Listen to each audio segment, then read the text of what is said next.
পহেলগামে জিহাদি হানার 15 দিনের মাথায় অপারেশন সিন্দুরের মাধ্যমে পাকিস্তানকে যোগ্য জবাব দিয়েছে ভারতীয় সেনা, যার রেশ চলছে বেশ কয়েকদিন ধরেই। পাকিস্তানের পাল্টা প্রত্যাঘাতের জবাবে ভারত ও পাকিস্তানের বেশ কয়েকটি এয়ারফোর্স বেস গুঁড়িয়ে দিয়েছে। এছাড়া চীনের তৈরি পাকিস্তানের এয়ার ডিফেন্স সিস্টেম নষ্ট করে দিয়েছে ভারতীয় সেনা। যদিও পরে পাকিস্তান সেনা director general of military operation phone করেন ভারতের ডিরেক্টর জেনারেল অব মিলিটারি অপারেশনকে।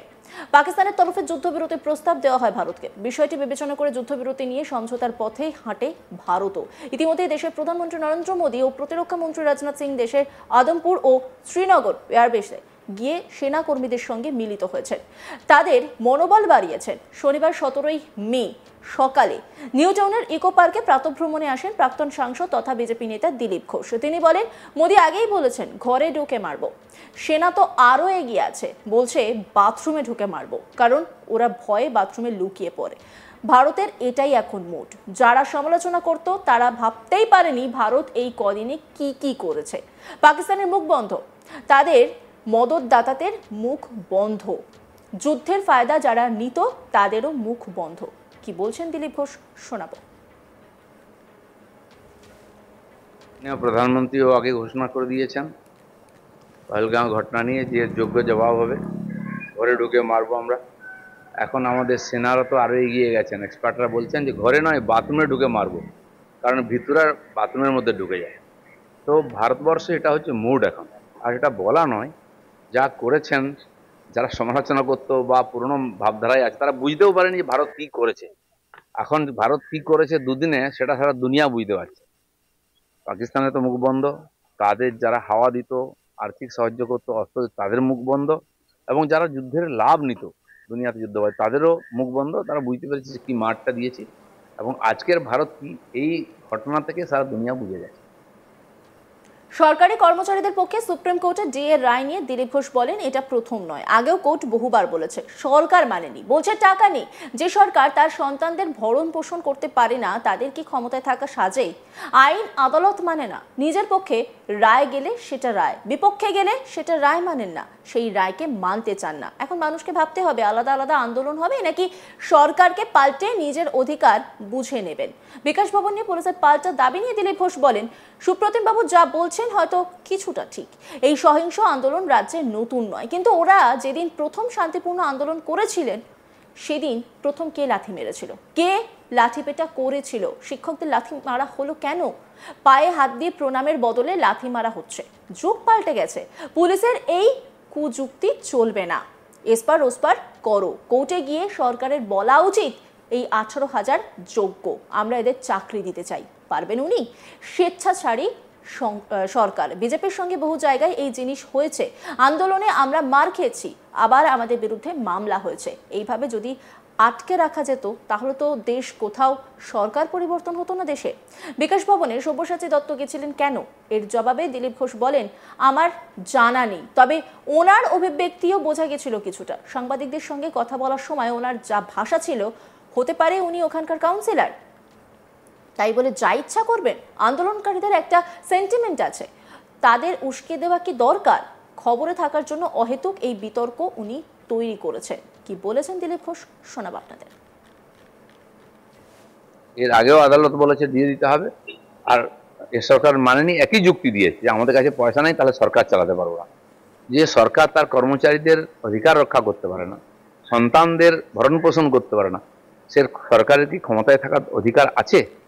যারা আইন আদালত মানবে না, প্রয়োজন হলে নিজের পক্ষ হলে সেটা রায়, বাকি রায় নয়, সাধারণ জনতা কর্মচারীর অধিকার কোর্ট যদি সুরক্ষিত সেটা রাখবেন না, তো সেই সরকারের ক্ষমতা থাকার অধিকার নাই। এখন জনতাকে ভাবতে হবে আলাদা আলাদা আন্দোলন করে আর কিছু হবে এরকম সম্ভাবনা কম, সরকারকে পাল্টে নিজের অধিকার বুঝে দিতে।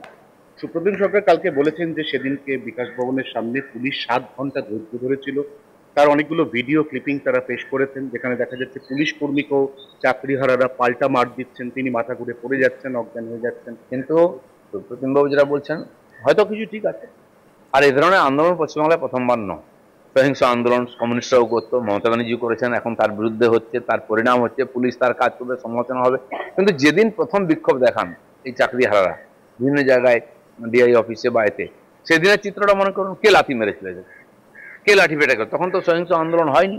তখন তো এতজন একসঙ্গে নামেনি, জেলায় জেলায় বসেছিলেন না, 100-200 যারা চাকরি হারা বসেছিলেন তারা স্লোগান দিচ্ছিলেন, তারা গেটের সামনে বসেছিলেন না, গেটে হাত দিয়েছেন না ভেঙেছেন। তখন কেন পুলিশের এই অ্যাটিটিউড হয়েছে, কেন লাথ খেতে হয়েছে? এই যোগ্য চাকরি প্রার্থী আর আমাদের যারা টিচারদের কি লাথি খাওয়ার দায়িত্ব? যুগ পাল্টে গেছে, পায়ে হাত দিয়ে প্রণাম করার চাইতে পায়ে লাথি মারবে শিক্ষকদেরকে? এটা খালি শিক্ষকদের নয়, সারা সমাজের রোষ এটা আছড়ে পড়ছে।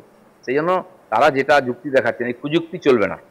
আর এসপার ওসপার করো, যেটা আমারও মত যে কোর্টে গিয়ে সরকারের বলা উচিত যে এই হচ্ছে 18,000 যোগ্য প্রার্থী, যাদের আপনি চাকরিটা দেওয়ার অনুমতি দিন, আমরা এদেরকে চাকরিতে ঢুকিয়ে এদের বেতন দেওয়া শুরু করছি। কোর্টের বাইরে যেতে পারবেন না। উনি পারবেন? উনি বলছেন দিয়ে দিতে পারবেন না। উনি পারবেন ওই 18,000 লোককে চাকরি দিতে কোর্টের ইচ্ছার বাইরে? তো সেই জন্য মানতেই হবে, ওনার পক্ষে হলে ঠিক, বিপক্ষে হলে ঠিক নয়, এটা চিনতে পারবে। উপজাতি দত্ত শুধু কি উদ্দেশ্যে গেছিল বলে আপনার মনে হয়? আমার জানা নেই, আমি দেখিনি কি উদ্দেশ্য, এটা আমার জানা নেই। ওনাকে জিজ্ঞেস করা উচিত ওনার উদ্দেশ্য কি ছিল। সেটা অনেকটা অভিব্যক্তিতে বোঝা গেছে যখন আপনাদের সঙ্গে কথা বলছিলেন, যে ভাষা উনি প্রয়োগ করেছেন। তো সেই জন্য হতে পারে উনি ওখানে কাউন্সিলর, তার মানে উনি যা ইচ্ছা করবেন না। আন্দোলন করছে যারা, তাদের ওটা সেন্টিমেন্ট আছে, তারা তো রোদ্রে জলে বসে আন্দোলন করছে, তাদেরকে উস্কে দেওয়ার কি দরকার আছে? আর উনি কি কি তার সমাধান করতে পারবেন? আননেসেসারি এ ধরনের কন্ট্রোভার্সি তৈরি করা আমার মনে হয় খবরে থাকার জন্য ওনাকে করতে হয়। পহেলগামে জিহাদি হানার 15 দিনের মাথায় অপারেশন সিন্দুরের মাধ্যমে পাকিস্তানকে যোগ্য জবাব দিয়েছে ভারতীয় সেনা, যার রেশ চলছে বহু জায়গায় বেশ কয়েকদিন ধরে। পাকিস্তানের পাল্টা প্রত্যাঘাতের জবাবে ভারত ও পাকিস্তানের বেশ কয়েকটি এয়ারফোর্সে বেসকে গুঁড়িয়ে দেওয়া হয়েছে। এছাড়া চীনের তৈরি পাকিস্তানের এয়ার ডিফেন্স সিস্টেম নষ্ট করে দিয়েছে ভারতীয় সেনা। যদিও পরে পাকিস্তান সেনা director general of military operation phone করেন ভারতের ডিরেক্টর জেনারেল অব মিলিটারি অপারেশনকে। পাকিস্তানের তরফে যুদ্ধবিরতির প্রস্তাব দেওয়া হয় ভারতকে। বিষয়টি বিবেচনা করে যুদ্ধবিরতি নিয়ে সমঝোতার পথে হাঁটে ভারতও। ইতিমধ্যেই দেশের প্রধানমন্ত্রী নরেন্দ্র মোদী ও প্রতিরক্ষা মন্ত্রী রাজনাথ সিং দেশের আদমপুর ও শ্রীনগর এয়ারবেসে গিয়ে সেনাকর্মীদের সঙ্গে মিলিত হয়েছেন, তাদের মনোবল বাড়িয়েছেন। শনিবার 17 মে সকালে নিউ টাউনে ইকো পার্কে প্রাতঃভ্রমণে যান প্রাক্তন সাংসদ তথা বিজেপি নেতা দিলীপ ঘোষ। তিনি বলেন, মোদী আগেই বলেছেন ঘরে ঢুকে মারবো, সেনা তো আরো এগিয়ে আছে, বলছে বাথরুমে ঢুকে মারবো। কি বলেছেন শোনাবো আপনাদের। মাননীয় প্রধানমন্ত্রীও আগে ঘোষণা করে দিয়েছেন পহেলগাঁও ঘটনা নিয়ে যে যোগ্য জবাব হবে, ঘরে ঢুকে মারবো আমরা। এখন আমাদের সেনারা তো আরো এগিয়ে গেছেন, এক্সপার্টরা বলছেন যে ঘরে নয় বাথরুমে ঢুকে মারবো, কারণ ভিতরের বাথরুমের মধ্যে ঢুকে যায়। তো ভারতবর্ষে এটা হচ্ছে মুড এখন, আর এটা বলা নয়, যা করেছেন যারা সমালোচনা করতো বা পুরনো ভাবধারায় আছে তারা বুঝতেও পারেনি যে ভারত কি করেছে। এখন ভারত কি করেছে দুদিনে সেটা সারা দুনিয়া বুঝতে পারছে। পাকিস্তান অন্যান্য খবরের আপডেটের জন্য অবশ্যই নজর রাখুন আজ তাক বাংলার ইউটিউব স্ট্রিমিংয়ে। লাইক, কমেন্ট, শেয়ার এবং সাবস্ক্রাইব করতে ভুলবেন না।